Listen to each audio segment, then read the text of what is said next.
سے اس میں آخری کوشچن آپ سے اس پوائنٹ پہ کہ اس وقت کہا جا رہا ہے کہ یہاں بلیک واٹر کام کر رہی ہے اور دیگر ایجنسیاں کام کر رہی ہیں، کیا ہم ٹیررزم کے خلاف جو جنگ کرنے جا رہے ہیں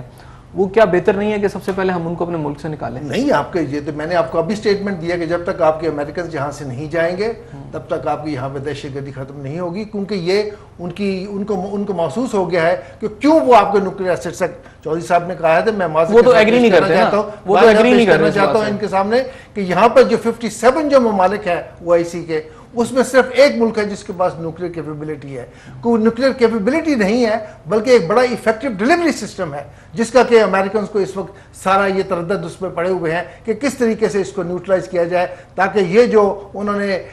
اسرائیل کو وہاں پہ کریٹ کیا گیا ہے، وہاں پر ڈیولپ کیا گیا وہاں اور مڈل ایسٹ کے بیچ میں، وہ اپنی جگہ پر قائم رہے۔ اگر یہ اس کو نیوٹرلائز کر لیں تو میں آپ کو یہ یقین دلاتا ہوں کہ وہ امریکنز آپ کی طرف منہ پھیر کے بھی دیکھیں گے، اس لیے وہ ان کے منہ کے بیچ میں آپ کے منہ میں کوئی ایک کیری لیگوڈ بل کے $1.5 بلین بھی ایک سال کے لیے کر دیتے ہیں، لیکن 7 بڑی شرائط کر دیتے ہیں۔ اس سے بڑی ہماری کیا ہو سکتی ہے ایک بیستی دنیا کے بیچ میں کہ پیسہ ہمیں دیتے ہیں اور ان کو ہم پہ یقین نہیں ہے کہ ہم ان کو ٹھیک طرح سے ہم اس کو خرچ کریں گے، وہ کہتے ہیں ہم اپنے NGOs کے تھرو دیں گے آپ کو پیسہ۔ یہ بھی بات ٹھیک ہے کہ ایک کرپشن کو چیک کرنے کا ایک طریقہ ٹھیک ہے، لیکن میں سمجھتا ہوں خوددار قوم جو ہوتی ہے، خوددار قوم میں پھر اس سے بہتر ہے کہ بندہ انکار کر دے۔ آپ کو یاد ہوگا تھوڑی سی بات بتاتا ہوں، جب 9/11 ہوا تھا تو گلیانی نے وہاں پر جو وہاں پر تھا، وہاں پر نیو یارک کا گورنر، اس نے ایک پرنس نے اس کو $10 لاکھ بھیجے تھے، تو اس نے $10 لاکھ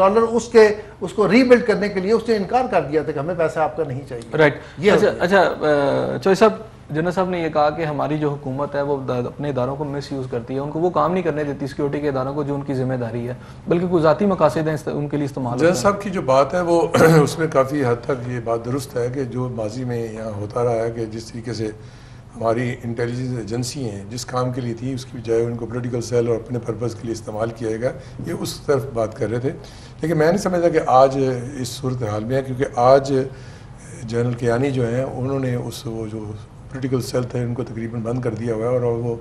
اس طریقے سے ایکٹیو نہیں ہے۔ ٹھیک ہے، آج کل بہت سے میڈیا کے اوپر یہ شوشہ نیا چھوڑا جا رہا ہے کہ شاید فوج آ جائے گی، مارشل آ جائے گی، نئی حکومتیں آ جائیں گی، نئی چیزیں آئیں گی، لیکن میں سمجھتا ہوں کہ یہ سب چیزیں اس لیے کی جاتی ہے کہ وہ جو لوگ جو مفاد پرست لوگ ہوتے ہیں جو کسی نہ کسی چور راستے سے آنے کی کوشش کرتے رہے ہیں اس ملک کے اندر، ان کو صرف کیونکہ وہ اس وقت اس پوزیشن میں نہیں ہے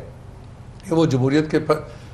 جو ثمرات ہیں اس کے وہ بینیفٹ اٹھا سکیں، اور کیونکہ وہ وسائل کے اوپر ہمیشہ قابض رہتے ہیں اس لیے ہے۔ لیکن میں سمجھتا ہوں جو جس طرف آپ کی نشاندہی ہے کہ ملک کے اندر دہشت گردی کو خاتمے کا جو ہے، وہ جو میں نے پہلے بھی کہا کہ ابھی ہم کسی امریکہ پہ بلیم کریں، کبھی ہم گریٹ برٹن پہ کریں، کبھی ہم کسی پہ کریں، سب سے پہلے ہمیں اپنے آپ کو دیکھنا ہے کہ ہم کیا کر رہے ہیں۔ کیا ہمارے ہاں ٹیکس کلچر ایسا ہے کہ ہم لوگوں کو پیسے دے رہے ہیں؟ نہیں، ہمارے ہاں رواج نہیں ہے کسی قسم، یہ نہیں ہے کہ جی حکومت کی کریڈیبلٹی کی بات نہیں ہے، یہ ماضی سے لے کے آج تک کی بات ہے۔ 60 سال وقت بالکل ختم ہو گیا، میں لاسٹ کوشچن کرنا چاہ رہا ہوں، یعنی آپ نے کہا کہ جوائنٹ ہونا چاہیے اور اپنے آپ کو پہلے بہتر کرنا ہوگا ہمیں، تب ہم اس جنگ سے۔ میں سیدھی بات کہ جب تک یہ مشترکہ پلاننگ نہیں کی جائے گی اور مشترکہ سوچ، کسی ایک دوسرے پہ بلیم گیم یا انگلی اٹھانے کی بجائے ہم یہ سوچیں کہ ہم نے کہا، اور جس میں ہم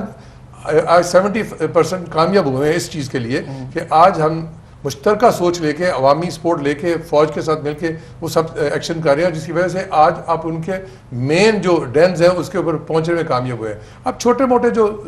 بلاسٹ ہو رہے ہیں یا دوسرے دن ہو رہے ہیں اس کی بھی ریشو پہ انشاءاللہ کنٹرول پا جائے گا، لیکن اس کے لیے ہمیں ایک یہ سوچنا ہے کہ ہمیں کسی بلیم گیم کی بجائے اپنے آپ کو درست کرنا ہے کہ ہماری ساتھ میں کوئی پرابلم تو نہیں ہے۔ رائٹ صاحب، رانا صاحب میں چاہتا ہوں کہ عید کا موقع ہے، آپ ہمارے ویورز کو، ناظرین کو یہ بتائیں کہ کوئی ایسا میسیج بتائیں یا وہ چیز بتائیں کہ جس سے وہ پوری امید ہوں کہ ٹھیک ہے عید کے بعد جو ہے اب ایسی سچویشن نہیں ہوگی اس موقع کے اوپر۔ اور چوہدری صاحب کا تو کہنا یہ ہے کہ جی بڑا کنٹرول ہوا ہے، لیکن جو فگرز بتاتے ہیں وہ کنٹرول نہیں ہوا بلکہ اس میں شدت آئی ہے،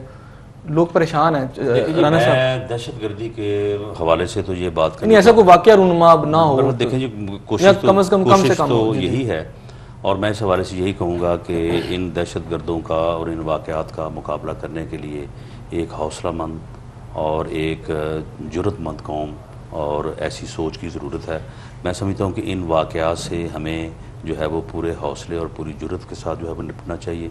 اور دہشت گرد جو جس قسم کی انارکی پھیلانا چاہتے ہیں ملک میں وہ انارکی اسی طرح سے پہلے کی جب ہم باہم ایک دوسرے کے اوپر الزام تراشی کریں گے اور معاملات کو جو ہے وہ فرقہ واریت کی طرف لے کے جائیں گے. اور باقی اس موقع پہ میں اسی مناسبت سے کہ عید کا جو موقع ہے میں سمجھتا ہوں کہ تمام ہمارے بھائی جو ہیں ان عید کی خوشیوں میں اپنے سلاب زدگان جو بھائی ہیں ان کو بھی یاد رکھیں اور اپنی خوشیوں میں جو وہاں پہ جا سکتے ہیں وہ ضرور جائیں, اور جو وہاں پہ نہیں جا سکتے کم از کم وہ جو ٹھیک ہے وہ سیر بھی کریں, بچوں کو بھی کھلائیں پلائیں, سب کچھ کریں, لیکن میں سمجھتا ہوں کہ کچھ نہ کچھ جو ہے ان کے لیے بھی پس انداز کر کے جو ہے ان کو بھی اپنی خوشیوں میں شریک کریں. بہت شکریہ. ناظرین, آپ نے ہمارے شرکا کی باتیں سنی. بات یہی ہے کہ اگر ہم چاہتے ہیں کہ پاکستان کو جو اس وقت مسائل درپیش ہیں اس سے ہم باوقار قوم کی طرح نپٹیں, تو اس کی ایک ہی صورت ہے کہ ایک طرف تو قوم متحد ہو, ہمارے آپس میں نفاق نہ ہو, تو دوسری طرف ہمیں یہ دیکھنا ہوگا کہ ہمارے جو حکمران ہیں وہ بھی ایسی پالیسیاں مرتب کریں جو کہ پاکستان کے مفاد میں ہوں, جو کہ اس قوم کے مفاد میں ہوں, نہ کہ کسی اور بیرونی قوت کے. یہاں ہمیں ناظرین یہ بھی دیکھنا ہوگا کہ کہیں ایسا تو نہیں ہو رہا کہ پاکستان کو اندر سے کمزور کرنے کے لیے قوم کو ایک دوسرے سے لڑایا جا رہا ہے تاکہ بیرونی قوتیں اس پر آنے والے دنوں میں حملہ کرنے کی پوزیشن میں ہوں.